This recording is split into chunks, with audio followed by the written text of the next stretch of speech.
सभी भक्तों को जय माता दी। आप सभी का स्वागत है आपके अपने चैनल धार्मिक परिवार में। भारत के गौरवशाली इतिहास का एक अहम हिस्सा इसके त्योहारों का है। भारतीय त्योहारों की शान दीपावली का भी कुछ ऐसा ही अलग इतिहास रहा है।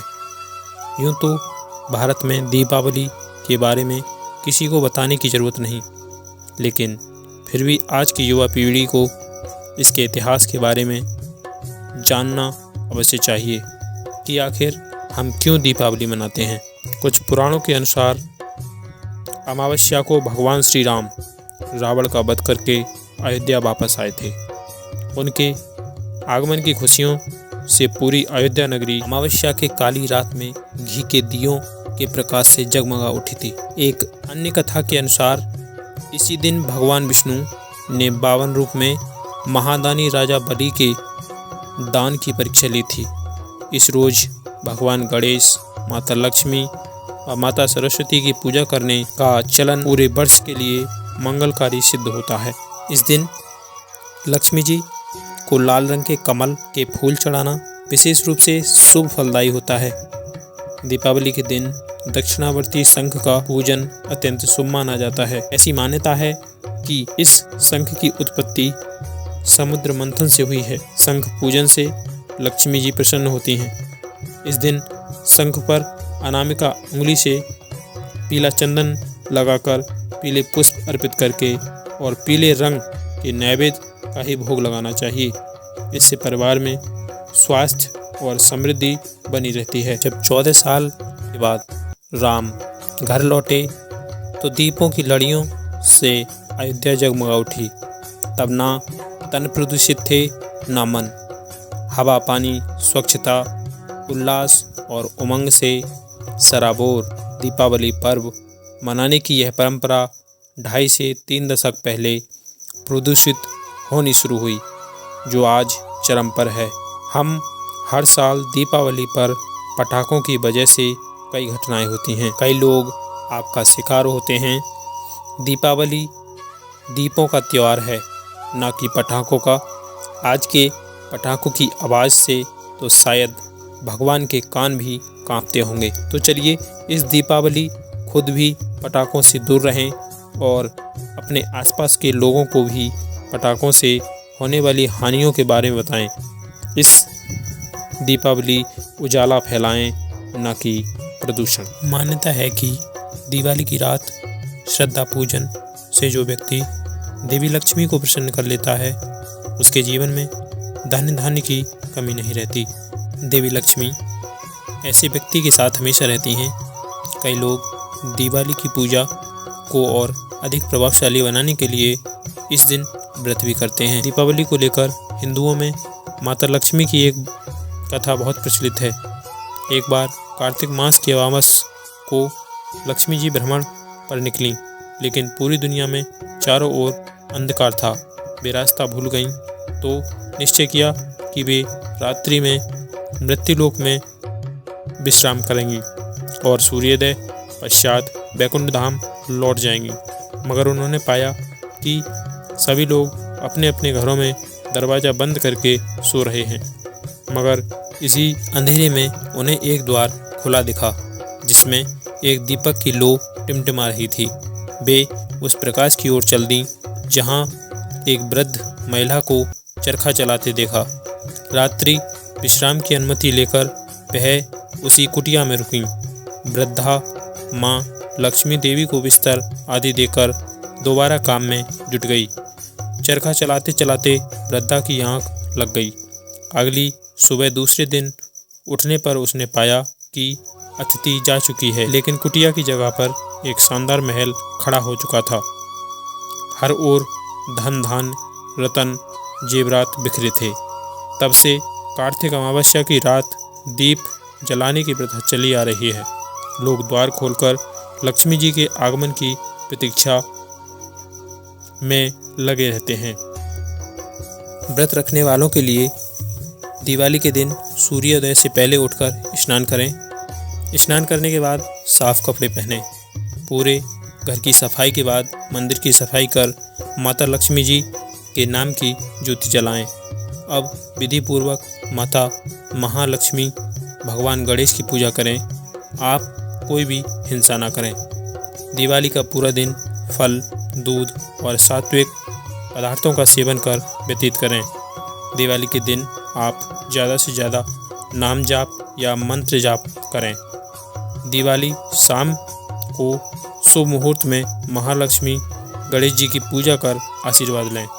महालक्ष्मी गणेश को भोग लगा भोग को प्रसाद रूप में लें। जरूरतमंद को दान दक्षिणा दें। उस दिन रोगी तथा बालक के अतिरिक्त किसी अन्य व्यक्ति को भोजन नहीं करना चाहिए और लक्ष्मी जी के सूक्त का पाठ करें। ना क्रोधो ना चा मात्सर्य ना लोभो ना शुभामता भवन्ति कृत पुण्याना भक्तानाम सूक्त जपानिनाम। अर्थात लक्ष्मी सूक्त का पाठ करने वाले की क्रोध, मत्सर, लोभ व अन्य अशुभ कर्मों में वृत्ति नहीं रहती।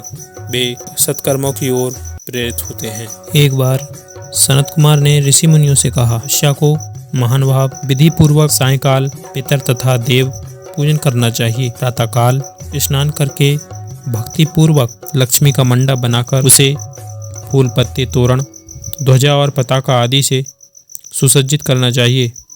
अन्य देवी देवताओं सहित लक्ष्मी का षोडशोपचार पूजन करना चाहिए। पूजन उपरांत परिक्रमा करनी चाहिए। मुनीश्वरों ने पूछा, लक्ष्मी पूजन के साथ अन्य देवी देवताओं के पूजन का क्या कारण है? सनत कुमार जी बोले, लक्ष्मी जी समस्त देवी देवताओं के साथ राजा बलि के यहाँ बंधक थीं। तब आज ही के दिन भगवान विष्णु ने उन सबको कैद से छुड़ाया था।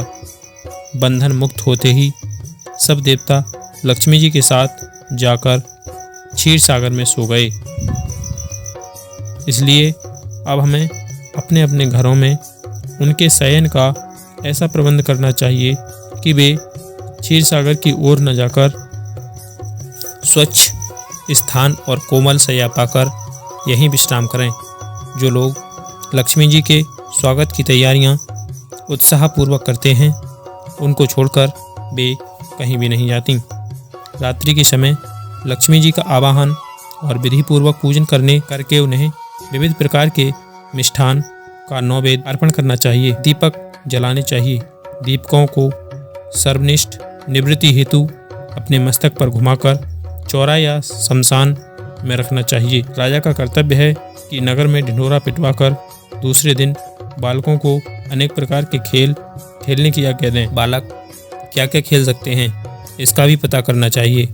यदि वे आग जलाकर खेलें और उसमें ज्वाला प्रकट ना हो तो समझना चाहिए कि इस वर्ष भयंकर अकाल पड़ेगा।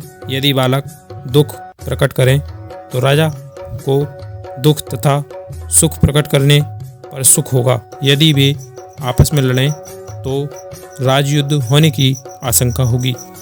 बालकों के रोने से अनावृष्टि की संभावना करनी चाहिए। यदि वे घोड़ा बनकर खेलें तो मानना चाहिए कि किसी दूसरे राज्य पर विजय होगी।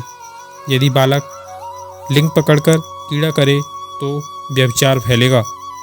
यदि वे अन्य जल चुराएं तो इसका अर्थ होगा कि राज्य में अकाल पड़ेगा। तो ये थी सब बातें जो कि शास्त्र अनुसार होती हैं। अगर हम ध्यान दें तो आने वाले परेशानियों से बचा जा सकता है। दिवाली के दिन प्रदोष काल में माँ लक्ष्मी और गणेश भगवान की पूजा की जाती है।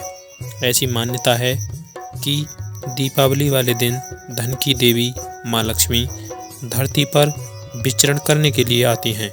इस दौरान उनकी जो सच्चे मन से आराधना करता है उन पर वह अपनी कृपा बरसाती हैं। दिवाली के दिन कई लोग माँ लक्ष्मी को प्रसन्न करने के लिए व्रत रखते हैं और शाम को विधि विधान से पूजन के बाद व्रत खोलते हैं। पूजा के समय सभी लोगों को यह कथा अवश्य सुननी चाहिए।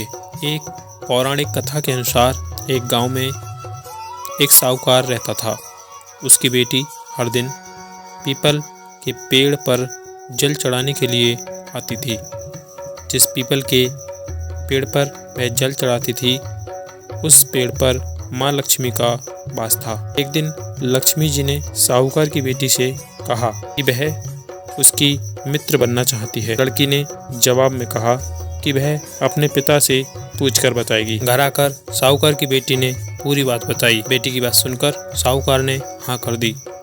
दूसरे दिन साहूकार की बेटी ने लक्ष्मी जी को सहेली बना लिया। दोनों अच्छी सखियों की तरह एक दूसरे से बातें करती। एक दिन लक्ष्मी जी साहूकार की बेटी को अपने घर ले आई। लक्ष्मी जी ने अपने घर में साहूकार की बेटी का खूब आदर किया और पकवान परोसे। जब साहूकार की बेटी अपने घर लौटने लगी तो लक्ष्मी जी ने उससे पूछा कि वह उन्हें कब अपने घर बुलाएगी। साहूकार की बेटी ने लक्ष्मी जी को अपने घर बुला लिया, लेकिन आर्थिक स्थिति ठीक न होने के कारण वह स्वागत करने में घबरा रही थी कि क्या वह अच्छी तरह से स्वागत कर पाएगी। साहूकार अपनी बेटी की मनोदशा को समझ गया। उसने बेटी को समझाते हुए कहा कि वह परेशान ना हो और फौरन घर की साफ सफाई कर चौका मिट्टी से लगा दे। 4 बत्ती वाला दिया लक्ष्मी जी के नाम से जलाने के लिए भी साहूकार ने अपनी बेटी से कहा। उसी समय एक चील किसी रानी का नौलखा हार लेकर साहूकार के घर आ गए। साहूकार की बेटी ने उस हार को बेचकर भोजन की तैयारी की। थोड़ी ही देर में माँ लक्ष्मी भगवान गणेश के साथ साहूकार के घर आईं और साहूकार के स्वागत से प्रसन्न होकर उस पर अपनी कृपा बरसाई। लक्ष्मी जी की कृपा से साहूकार के पास किसी चीज़ की भी फिर कभी कमी न हुई। तो दोस्तों, ये वो कथा थी जिसे सुनने से लक्ष्मी जी सदा ही प्रसन्न हो जाती हैं।